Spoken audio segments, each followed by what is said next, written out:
Hello, and welcome to this episode of EasyGo Garage. Today we're going to be discussing the latest towbar solution offered by EasyGo for the TXT vehicle in the form of the semi-permanent towbar.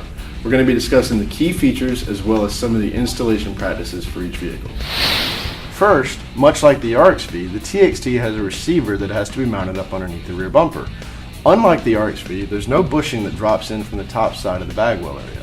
This design has two edges for the pin to rest against during towing. As you can see, there's two holes that are pre-drilled in the bagwell from the factory that line up with the two holes in the top of the receiver. We're going to attach this to the rear bumper using the hardware that's available in the kit. Let's go ahead and let's get this mounted.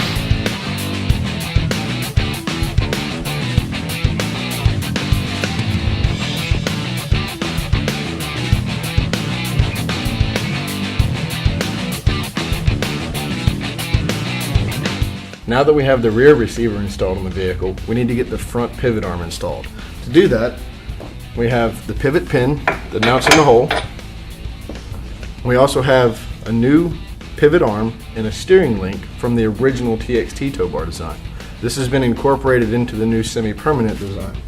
If you have the original TXT towbar and you want to go to the new design, the only thing that you need to change is the front pivot arm itself. Let's go ahead and let's get this mounted on the car.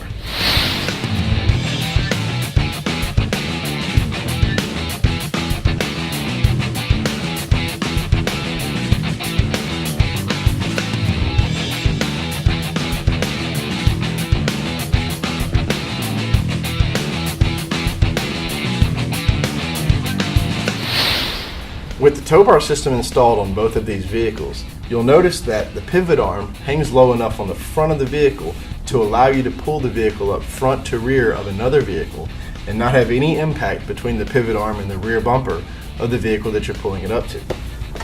This is the same towbar link from the RXV. To install it, we simply slide it over the front pivot arm, push the pin in place, guide the vehicle into the receiver, pin that one as well.